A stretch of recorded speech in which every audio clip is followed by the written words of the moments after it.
เนื่องในวาระโอกาสอันเป็นมงคลระลึกนี้พระอาจารย์ด็อกเตอร์พร้อมด้วยคณะสงฆ์พร้อมด้วยเจ้าภาพเจ้าศรัทธาได้พร้อมเพรียงกันทำบุญพาป่าสามัคคีพาป่ามหาปารมีสร้างทางเขาวัดเพื่อไปสวรรค์บ่แม่นไปสวรรค์เขตเด้อไปสวรรค์สั้นฟ้าก่อนอื่นโมดก็ขอย่องยอสรรเสริญพระอาจารย์ด็อกเตอร์เป็นผู้มีวิสัยทัศน์กว้างไกลมียุทธศาสตร์อันกว้างไกลในกองประชุมสมัยที่8ข้างวันที่21ธันวาคม2021กองประชุมสงฆ์ใหญ่ทั่วประเทศได้ตั้งแผนยุทธศาสตร์4อย่างแผนวิสัยทัศน์4อย่างแผนวิสัยทัศน์อยู่ในนั้นมันข้อที่3การสร้างวัดวาอารามการบูรณะปฏิสังขรณ์พ่อคำพันธ์วิภาวันสมัยนั้นเพิ่นยังเป็นนายกรัฐมนตรีเพิ่นไปโอ้ลมการสร้างก็ดีการบูรณะปฏิสังขรณ์ก็ดีอย่างน้อยให้งามสำเก่าถ้าจะดีให้ดีกว่านั้นให้ต่อยอดให้ดีกว่าเก่าเพราะฉะนั้นด็อกเตอร์เพิ่นปฏิบัติขยายแผนวิสัยทัศน์ทั้งแผนยุทธศาสตร์การศึกษาก็ให้ปรับปรุงพัฒนาให้เทียบเท่ากับภาคพื้นและสากลการเผยแผ่พุทธศาสนาก็ให้เทียบเท่ากับภาคพื้นและสากลอยู่ในแผนยุทธศาสตร์ด็อกเตอร์เพิ่นกำลังเฮ็ดอยู่กำลังพัฒนาตัวนี้ขอโมทนาการสร้างทางนี้อยากจะขอสมมติให้พ่อสมสวัสดิ์เลี้ยงสวัสดิ์เป็นมัคคะมานพมัคคะมานพเป็นพระโพธิสัตว์จุติจากสวรรค์ลงมาเกิดเมืองมนุษย์เพื่อนำพามนุษย์ให้สร้างความดีคำว่ามนุษย์คนหนุ่มหุ่นหล่อใจหล่อใจดีใจงามใจบุญใจกุศลเกิดอยู่บ้านอาจารย์คามมคตหลัดนี่อยากขอถามด็อกเตอร์มคตหลัดแม่อยู่อินเดียบ่หลัดอีหานหลัดบิวตี้ว่าเกิดอยู่หันมัคคะมานพนี้หมักความงามหมักความเป็นระเบียบใจบุญใจกว้างเพราะเพิ่นเป็นพระโพธิสัตว์แต่ละมื้อออกจากบ้านไปทางนอกจากเฮือนก็เห็นงามหมดนอกจากเฮือนตัวเองงามบริเวณตัวเองงามแล้วก็สร้างต่อไประดมคนบางคนเราเจ้าสั่งหยังบางคนว่าเราเป็นบ้าคอยสร้างทางไปสวรรค์บางคนเขาว่าถ้าไปสวรรค์เนี่ยต้องให้ทานรักษาศีลเจริญภาวนาสมถกรรมฐานพัฒนาจิตใจให้บริสุทธิ์สะอาดให้เที่ยงมันให้เป็นสมาธิให้เกิดปัญญาไปสวรรค์พระเจ้าทั้งมาสร้างทางไปสวรรค์ เราคนผ่านไปมาและหาความสะดวกสบายเนี่ยนอกจากสร้างทางแล้วจะไปสร้างศาลามากราบมานพเอาโอ่งน้ำไปใส่คนผ่านไปผ่านมาได้หาความสะดวกสบายได้ดื่มน้ำได้ปักเศร้าอีกเนี่ยหลังจากสร้างอันนั้นเล่าหลัดไปเนาะตายจากชาติที่เป็นมนุษย์ไปเป็นเทพบุตรอยู่เทิงสวรรค์เมีย4 คนนางสุธรรมานางสุนันทานางสุจิตตา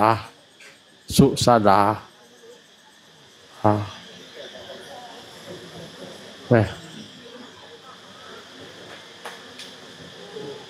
ในการสร้างทางบังคับมนกบ่ให้ผู้หญิงสร้างน้ำสร้างศาลากับบ่ให้ผู้หญิงสร้างน้ำเด้เพิ่นมีบริวาร33 คนเอาเรื่องบังคับมนกสาเหตุ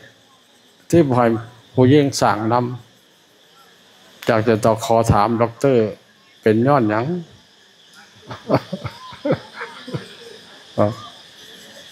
บ่ให้สร้างน้ำย่านเสามองก่อนกันเลยย่านสมองบ่โดยย่านเสามองย่านมีหลายแนวเนาะกระจุกกระจิกเนาะบ่นั่นเขาก็บ่ขยายไว้วันนี้นางสุธรรมาสลาดนางสุธรรมาสลาดเด้ผัวบ่ให้สร้างน้ำไปเว้ากับนายสร้างไม่หยังสำคัญอยู่ศาลารอยอดโซฟาว่าซั่นยอดโซฟาคอยหับเด้อเจ้าจะได้เงินเท่าค่อยก็ให้เจ้าเฮ็ดแล้วเสื่องไว้แล้วบ่บอกผัวค่อยบังเอิญสั่งศาลาแล้วเนี่ยมากราบมานพไปถามแล้วหรือบ่ศาลาแล้วแต่ยังอันนึงยังยอดโซฟาเอาไม่บ่อึดบ่อยากเอาเฮ็ดแม่ผมบ่ได้ไม่เปียกไม่บ่แห้งไม่บ่หลายปีก็เฮ็ดบ่ได้แล้วก็บอกว่าลองไปถามหาหมู่ดูบางทีมีคนเฮ็ดไว้ถามไปถามไปถามนางสุธรรมามีขอซื้อน้ำเบียร์ซื้อเท่าไหร่ก็บ่ขายคันให้ทานนำให้ซื้อ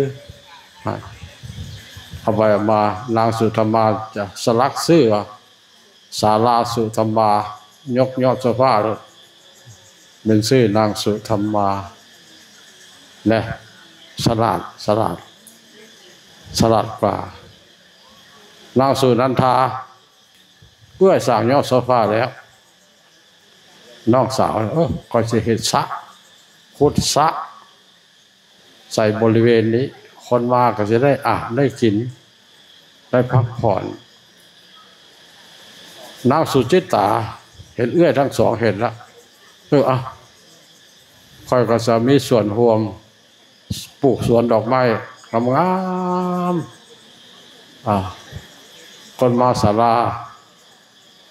ก็มาอาบน้ำแล้วก็มาส้มสวนนะตายจากชาติที่เป็นมนุษย์ไปเป็นอาคัมมเหสีอยู่เทิงสวรรค์พอส่วนนางสุสดาเนี่ยเมียผู้หลาเพื่อนก็เป็นผู้งามเนาะแต่งตัวเพราะว่าพวกเห็นแล้วก็เฮาก็สิได้นะเฮาก็สิได้น้ำกันเฮาบ่เฮ็ดพี่จะแต่งตัวไปเที่ยวตายจากชาติที่เป็นมนุษย์ไปเกิดเป็นนกกระยางขาวไปหากินป่าอยู่ตามหนองตามห้วยบัดนี้มาขับมานกภรรยาทั้ง4บ่เห็นไป ไปใส่เนาะเล็งยานลงมาไปเห็นเป็นนกกระยาง หาขึ้นป่าอยู่ที่ตนเบียแปลงเป็นปลาขาวลงมา เป็นปลาขาวลงมาเจ้าอยากไปสวรรค์บ่อยากไปหันแล้วอยากไปวันเจ้าต้องรักษาศีลห้าปลาตาย เจ้ากินแต่ปลาตายกินแต่กบแต่เขียดตาย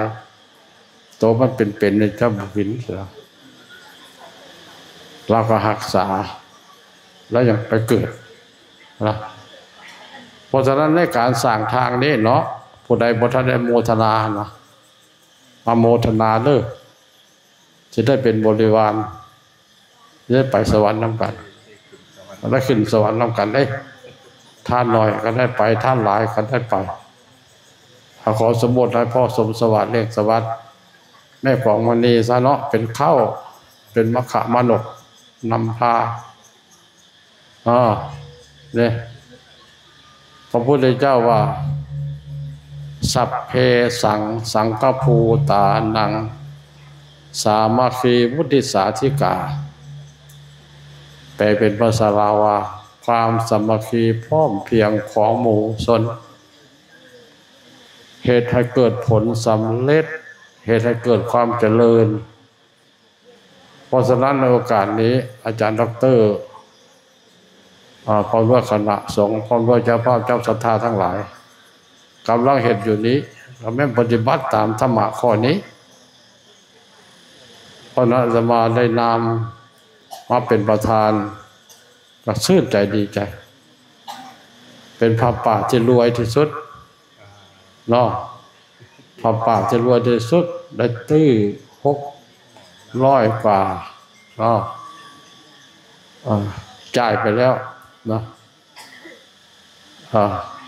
ลาวเนี่ยมีแต่อาจารย์ดร.เลยเห็นได้ไวพัฒนาได้ไวขอสมเสด็จนายบ้านเจ้าเมืองการจะตั้งเขาบ่โชคดีเขาได้ทางนะโชคดีเขาได้ทางโชคดีที่สุดนะอันนี้บุญเกิดผลเกิดพร้อมเดียวกันนั้นพวกเขาก็ขออุทิศบูชาคุณของพ่อท่านใหญ่งอนดำรงบุญเพิ่นมีอุดมคติ6 ข้อดังที่ดร.ได้กล่าวไปแล้วนะดร.และออกตนญาติโยมครอบครัวพ่อท้องเพื่อนเนาะเป็นลูกเป็นหลานได้สืบต่อคำสอนของพระทานนั่นนะอันนี้อาตมาดีใจชื่นใจเป็นการบูชาคุณของพระทานให้พระทานได้มาโมทนานำมาอวยพรให้ลูกให้หลานให้มีสุขภาพพลามัยแข็งแรงได้ทำบุญกุศลได้สืบต่ออายุพุทธศาสนาและในโอกาสนี้ก็ขออ้างอิงเอาคุณพระศรีรัตนตรัยคือคุณพระพุทธคุณพระธรรมคุณพระสงฆ์ตลอดถึงพระภูมิเจ้าที่เสี่ยงศิษย์ทั้งหลายในสถานที่นี้ก็จงมาช่วยมาสู้เหตุให้วัดเฮานี้งามเป็นต้นแบบเป็นบทผลิตบุคลากรสงฆ์ตลอดถึงองค์ตนญาติโยมได้มาเพิ่งพาก็ขอให้มีความสุขความเจริญทุกองค์ทุกคนทุกท่านด้วยเถิด